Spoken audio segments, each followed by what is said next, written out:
ইরানের সাথে একটা কাল্পনিক যুদ্ধের কথা যদি ভাবি তাহলে ট্রাম্পের এন্ড গেম বা শেষ লক্ষ্যটা আসলে কি? চলুন এই জটিল পরিস্থিতিটা একটু ভেঙে দেখার চেষ্টা করা যাক। দেখুন, সংঘাতটা তো খুব দ্রুতই বাড়ছে। আর এর মধ্যেই বিশ্লেষকরা কিন্তু একটা খুব জরুরি প্রশ্নের উত্তর খুঁজে বেড়াচ্ছেন। প্রশ্নটা হলো, প্রেসিডেন্ট ট্রাম্প আসলে কি চান? তার আসল উদ্দেশ্যটা কি? প্রথম 2 সপ্তাহেই কিন্তু দুই পক্ষ থেকেই মারাত্মক সব হামলা হয়েছে। ইরানি টার্গেটে প্রায় 2000 মার্কিন বিমান হামলা, জবাবে ইরানও শত শত মিসাইল ছুড়েছে। আর এর মধ্যে সর্বোচ্চ নেতাসহ ইরানের বড় বড় নেতারাও নিহত হয়েছেন। ক্ষয়ক্ষতির পরিমাণ অনেক, হাজারের ওপর ইরানি হতাহত, 7 জন মার্কিন সেনাও মারা গেছেন। কিন্তু এত কিছুর পরেও হোয়াইট হাউস থেকে যে বার্তা আসছে তা বেশ গোলমেলে। ওয়াশিংটনের আসল উদ্দেশ্যটা যে কি তা এখনও পরিষ্কার না, যা পরিস্থিতিকে আরও বিপজ্জনক করে তুলেছে। আচ্ছা, সেকশন 1 লক্ষ্যবিহীন একটি যুদ্ধ। এখানে আমরা দেখব ট্রাম্প প্রশাসনের পরস্পর বিরোধী সংকেতগুলো। তো এই যে একটা বিভ্রান্তি তৈরি হয়েছে, এটা বুঝতে হলে আমাদের ট্রাম্প প্রশাসনের দুটো একদম ভিন্ন দিক দেখতে হবে। একদিকে দেখুন তার একটা যুদ্ধবাজ রূপ, যে কিনা শত্রুর নিঃশর্ত আত্মসমর্পণ চায়, তাদের একেবারে ধ্বংস করে দিতে চায়। আর অন্যদিকে আরেকটা রূপ হলো চুক্তি করার কারিগর, যে একটা চুক্তি করে বিজয় ঘোষণা দিয়ে বেরিয়ে আসতে চায়। তো মূল সমস্যাটা কিন্তু এখানেই। লক্ষ্যটা আসলে কোনটা? শত্রুকে পুরোপুরি শেষ করে দেওয়া, নাকি একটা বাস্তবসম্মত চুক্তি করে ফেলা? এবার আসি সেকশন 2-এ, শাসন ব্যবস্থা পরিবর্তনের জুয়া। প্রশ্নটা হলো, ইরানের নেতৃত্বকে শেষ করে দিয়ে একটা গণ অভ্যুত্থান ঘটানোই কি আসল পরিকল্পনা ছিল? বিশ্লেষকরা যে প্রথম থিওরিটা নিয়ে ভাবছেন সেটা হলো, এটা আসলে একটা বিরাট বড় জুয়া, ইরানের শাসন ব্যবস্থাকেই পুরোপুরি ফেলে দেওয়ার একটা চেষ্টা। ব্যাপারটা অনেকটা এরকম। 28শে ফেব্রুয়ারিতে যখন মার্কিন হামলায় ইরানের সর্বোচ্চ নেতা মারা গেলেন, তখন মনে হচ্ছিল এটা একটা পরিষ্কার কৌশলের অংশ। এর ধাপগুলো ছিল এমন: 1. সর্বোচ্চ নেতা আলী খামেনিকে সরিয়ে দেওয়া। 2. এর ফলে একটা বিশাল ক্ষমতার শূন্যতা তৈরি হবে। 3. সেই সুযোগে দেশের ভেতরেই একটা গণ অভ্যুত্থানকে উস্কে দেওয়া। আর সবশেষে 4. পুরো শাসন ব্যবস্থার পতন ঘটানো। বেশ সরল একটা প্ল্যান মনে হচ্ছে, তাই না? দোহা ইনস্টিটিউটের মুহান্নাদ সেলুমের একটা কথা এখানে খুব দারুণভাবে পুরো বিষয়টা ব্যাখ্যা করে। তিনি বলছেন, যুক্তিটা সহজ ছিল। যদি আপনি একটি শক্তিশালী কাঠামোর মাথা সরিয়ে দেন এবং শরীরকে যথেষ্ট আঘাত করেন, তবে পুরো ব্যবস্থাটি ভেঙে পড়বে বা এতটাই দুর্বল হয়ে যাবে যে পুনরুদ্ধার করা সম্ভব হবে না। মানে ওয়াশিংটনের ধারণাটাই ছিল যে ইরানের সিস্টেমটা বেশ ঠুনকো, একটু জোরে ধাক্কা দিলেই ভেঙে পড়বে। কিন্তু গল্পে একটা বড় মোড় আছে। মাঠের বাস্তবতা কিন্তু দেখালো যে আমেরিকার এই পুরো কৌশলটাই একটা বিরাট বড় ভুল গণনার ওপর দাঁড়িয়েছিল। কি হলো আসলে?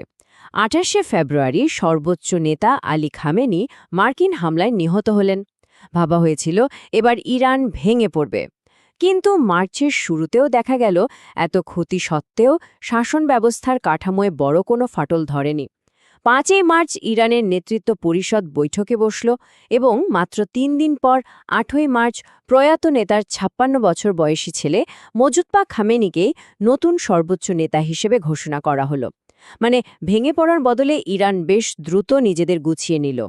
পাকিস্তান চীন ইনস্টিটিউটের মোস্তফা হায়দার সৈয়দের মতে, মার্কিন প্রশাসন বুঝতে ব্যর্থ হয়েছে যে ইরানের শাসন কাঠামোর একটি দীর্ঘ প্রলম্বিত যুদ্ধ সহ্য করার মতো স্থিতিস্থাপকতা রয়েছে। সোজা কথায়, দ্রুত শাসন ব্যবস্থা ফেলে দেওয়ার যে বাজিটা আমেরিকা ধরেছিল, সেটাতে তারা হেরে গেছে। তাহলে এখন প্রশ্ন আসে, এরপর কি? অন্য বিকল্পগুলো কি কি আছে? আচ্ছা, তাহলে চলে আসি সেকশন 3-এ, ভুল গণনা এবং ত্রুটিপূর্ণ বিকল্প। এখানে আমরা দেখব কেন অন্যান্য সামরিক কৌশলগুলো আসলে তেমন কাজের বলে মনে করা হচ্ছে না। যেহেতু রেজিম চেঞ্জের প্ল্যানটা কাজে দেয়নি, চলুন দেখি অন্য সামরিক উপায়গুলো কতটা কার্যকর। একটা বড় প্রশ্ন হলো, শুধু আকাশ থেকে হামলা চালিয়ে মানে এয়ার পাওয়ার দিয়ে কি কোনো রাজনৈতিক লক্ষ্য হাসিল করা সম্ভব? হ্যাঁ, এটা ঠিক যে আমেরিকা আর ইসরায়েল আকাশে নিজেদের নিয়ন্ত্রণ প্রতিষ্ঠা করেছে, ইরানের অনেক সামরিক সরঞ্জামও ধ্বংস করেছে। কিন্তু বিশ্লেষকরা বলছেন শুধু বোমা ফেলে একটা রাজনৈতিক লক্ষ্য অর্জন করা প্রায় অসম্ভব। অন্যান্য সামরিক বিকল্পগুলোর দিকে যদি তাকাই, যেমন ধরুন কুর্দি প্রক্সিদের ব্যবহার করা, বিশেষজ্ঞরা বলছেন এটা হবে একটা চরম ভুল পদক্ষেপ। কারণ এতে তুরস্কর সাথে আরেকটা নতুন সংকট তৈরি হওয়ার ঝুঁকি আছে। আর যদি বলি পুরো দস্তুর স্থল আক্রমণের কথা, সেটাও রাজনৈতিকভাবে আত্মঘাতী একটা সিদ্ধান্ত হবে, কারণ ট্রাম্পের নিজের নির্বাচনী প্রচারণাই ছিল যুদ্ধবিরোধী, আর ইরাক বা আফগানিস্তানের ব্যর্থতা তো চোখের সামনেই আছে। তাহলে আমরা কোথায় দাঁড়ালাম? সেকশন 4, বাস্তবসম্মত চুক্তি, শেষ খেলা। মানে যদি শাসন ব্যবস্থাকে হটানো না যায় আর অন্যান্য সামরিক পথগুলো বন্ধ থাকে, তাহলে যুদ্ধ শেষ করার সবচেয়ে বাস্তবসম্মত উপায়টা কি? এই সংঘাতের শেষটা ঠিক কিভাবে হতে পারে? বিশেষজ্ঞরা মনে করছেন সবচেয়ে সম্ভাব্য যে সমাধানটা হতে পারে সেটার নাম কোয়ার্সড সেটেলমেন্ট বা জবরদস্তিমূলক নিষ্পত্তি। জিনিসটা কি?